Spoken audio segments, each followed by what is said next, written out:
Rioters in SAR will never understand what is happening in the US, by Andre Vltchek. A few days ago, I received a letter from a person in Hong Kong, not from a fan of my writing, on the contrary, or should I put it more precisely, from a person who is standing clearly at the other side of the barricade. She tried to explain why some people in Hong Kong are losing trust in the government, and why Hong Kong does not want to be like mainland China, where the internet is censored and some topics are not allowed to be discussed. Generally, she addressed things that are commonly tackled by those who are running around the streets, clad in ninja-style outfits, brutalizing Hong Kong for several months already. But at least she wanted to talk, to explain, in a polite way, although the end of her email was banal and, should I say, bizarre. Hong Kong people are losing hope and trust towards the government. People are afraid of the Chinese government, of all the things that they have done and been doing, and some tried to get foreign countries' attention, not as a friend, not because Hong Kong people admire them,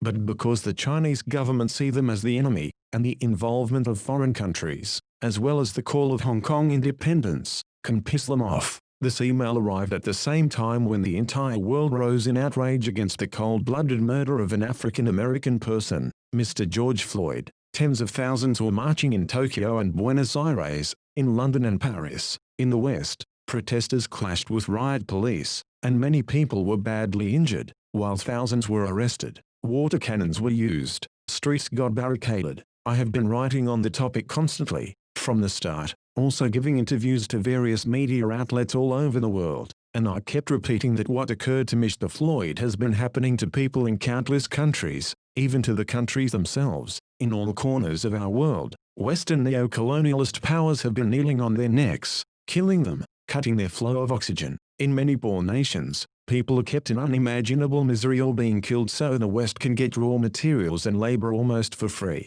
I worked in some of the toughest, most desperate parts of the world, making films, writing books and reporting. Therefore I know. The young woman who wrote to me an email from Hong Kong never mentioned any of these horrors. Most likely, she knew nothing about them. Most definitely, she never went out of her way to find out what the West is doing to her fellow human beings. For her, that censored internet or inability to discuss certain topics openly has been the highest crime she could imagine, or that is how she was told to think. That is how most of people around her are conditioned to think. Years ago, I spoke to Occupy Central participants, and to the recent partakers in the riots of 2019 and 2020. They knew absolutely nothing about the barbarities committed by the NATO countries, all over the world. Now imagine China, a country with a distinct, successful socialist model, a country that is not attacking, not occupying anybody, an extremely peaceful country that is trying to improve the life of all of its citizens, even the inhabitants of poor countries on all continents.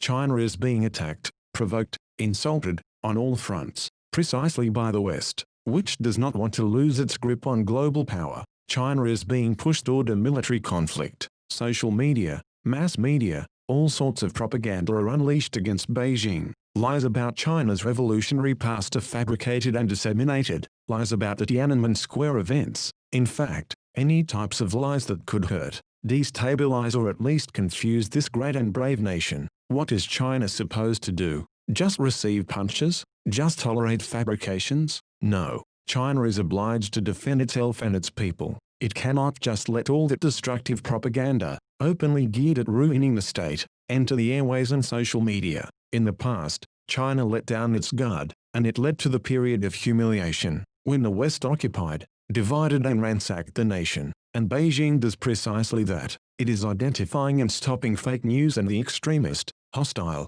vile ideological infiltration and attacks. And it does it in a mild way because China's censorship is nowhere as advanced and brutal as that in the West. This, the rioters, also refuse to acknowledge. Individuals in Hong Kong who are disrupting the city's life while insulting their motherland are stuck in their little world of selfish preoccupations and self-interests. Again, they were conditioned to feel and think this way. They are totally lacking knowledge. The global context. The entire world is waking up, condemning the barbaric killing of Mr. George Floyd by a group of deranged racist cops in Minneapolis. People on all continents are symbolically connecting that murder to the countless horrible events committed by Western imperialism during more than 500 years. But many young kids in Hong Kong, including the one who wrote to me an email, are mainly preoccupied with their social media, their little fragmented universes of mobile phone, tablets and mimimi spaces. As the world is boiling, the rioters look increasingly ridiculous and irrelevant. The global priority now is to save billions of human beings who cannot breathe under the boots of the Western imperialism. But it appears that the Hong Kong rioters, who are conditioned to fight against their own country over a few petty privileges, will never understand what is really happening in Minneapolis, and in fact, all over the world.